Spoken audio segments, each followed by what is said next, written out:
All right, Alyssa Clegg, I mentioned her channel before. She's a great person. She's getting involved in the town council in her town. One of the big issues is builders trying to build high-density housing in the town that's really not set up for it. Where I used to live, there was a farm. It was about, I don't know, a little over 200 acres. A guy was actually a builder. He built shopping centers and garden apartments. Pretty much everything he made was in the right place for it, where there was access, where there was highways. I mean, he was an old school guy. Anyway, he bought this ground. He pieced together, a bunch of smaller farms, and he ended up with a little over 200 acres. But it had road frontage on like three sides. One side was almost 2 miles, 3 miles long. It was kind of amoeba, like a stretched out amoeba shape.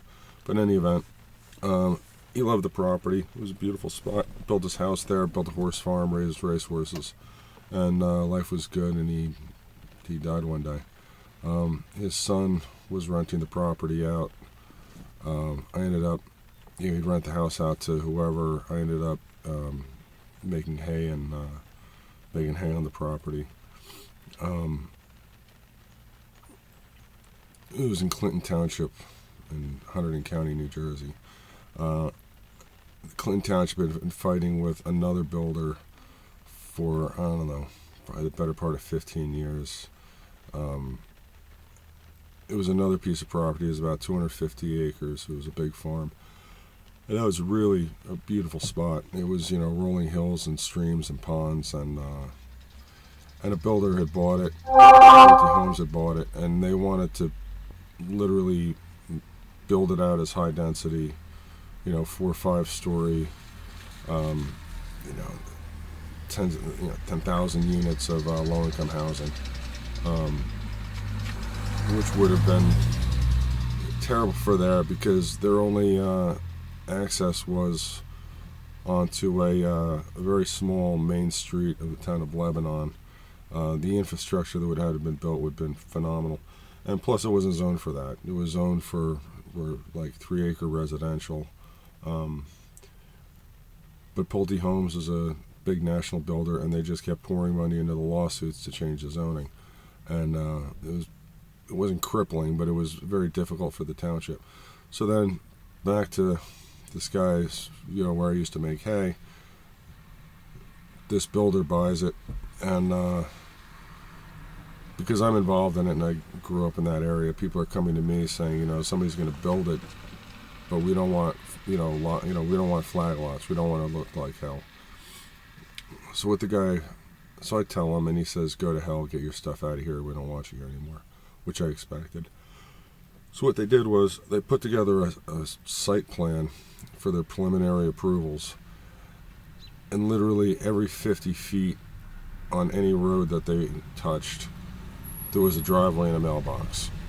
And you'd have a small skinny lot in the front, and then a lot right, a driveway right alongside of it, and then another, house, and then a long skinny driveway and a house behind that, and they just kind of stacked them in these flag lots.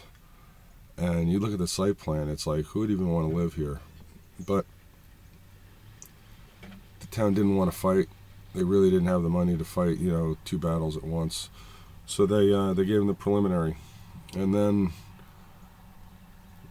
they just kind of let them go. You do you. It's all. We'll work with you. Meanwhile, these guys had a horrible reputation. They had built another development, and 3/4 of the way through, they bankrupted so that they could basically screw all their creditors, and then reorganized and built the second half of it. They were just, shady dirtbags. And their thing was, we have the money, we got the juice, we could do what we want. We'll roll right over these people. So anyway, the town, Clinton Township was pretty smart. The town council and their board of zoning, what they did was they put everything together kind of on the sly to move building lot size from 3 acres to 5 acres. And they kept telling CRC communities, don't worry, you're in. Don't worry, whatever we do, it doesn't matter. It's all good. You're in. So these guys, they threw me out. They told me to leave. I had planned on it anyway. And then they felt confident enough where they brought in drill rigs. They brought in the surveyors, and the surveyors staked everything out. They brought in the well drill rigs and started drilling. They started the septic systems. They dumped a lot of money into this place.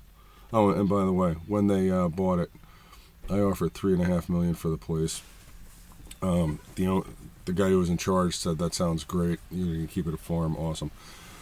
His sister said, "No, it's got to be worth than that. It's got to be worth a hell of a lot more than that if the guy that makes hay is going to get $3.5 million." So they put it on the market. This guy shows up and says, "I'll give you 4.8. I don't want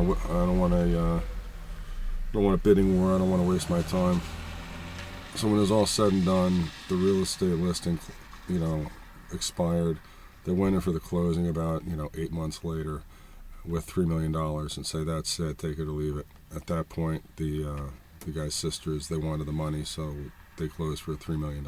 So right off the bat, they screwed. They're screwing around to get the place. And then, so anyway, they dump pretty much all their cash into the purchase. Then they start dumping a lot of cash into wells and septics and, starting to rough in roads without their final approval. The town is, working kind of behind the scenes to move things from 3 acres to 5 acres. On the big day for the final approval, first order of business was the new zoning. And CRC communities just sat there all, they're supposed to be on it, 8 o'clock to get their final, and whatever happens before that, it doesn't matter because they're these, pompous asses. So they come in, sit down just as the vote's being taken for the 3 to 5 acre minimum lot size. And then they don't say anything. They don't object. They just sit there. We got it all made. So then the next order of business is Pulte Homes, or CRC Communities. Their final subdivision. So the zoning officer, the guy in charge, he says, "Well, I got to see your plans." And they're like, "Why? You already seen them." And he's like, "It's formality. Just bring the plans up." So he spreads them on the table. He looks and he goes, "Well, I see a problem here." And they said, "Well, what's the problem?" He goes, "Well, these are all 3 acre building lots." And they're like, "Yeah." And he's like, "You were in the room. Now we have 5 acre building lots. We're sorry. You have to go get new plans." So everything that they had done up to that point was out the window. Then they had to figure out a way to make 5 acre building lots and make that project work. And when it was all said and done, one of the reasons the owner had me making hay there was because New Jersey has a farmland assessment for their tax rate, or a residential or commercial industrial or whatever. As long as you're farming the land, you get a huge tax break. So I think the taxes on that place were like $9,000 a year. But when they lost, right after that, they screwed the whole place up. It wasn't farmland anymore. So then they lost the farmland assessment, and I think the taxes went up to $120,000 a year, plus a 3-year rollback. So they owed, $360,000, $400,000 or something, plus penalties. And long story short, then the governor passed what was called the New Jersey Highlands, and he kind of arbitrarily made some land buildable and some land not, depending on its watershed value. And then about half the property was gone, and they couldn't build on it ever again. And when it was all said and done, the town allowed them to keep 2 building lots, 2 5-acre building lots, and the town took the other 190 acres and just made it into a wildlife sanctuary. So anyway, Alyssa, that's my story on how town councils and zoning can get the upper hand on on dirtbag builders that are really going to ruin the quality of life for the rest of the community, make their money and run. Anyway, you all have a great day.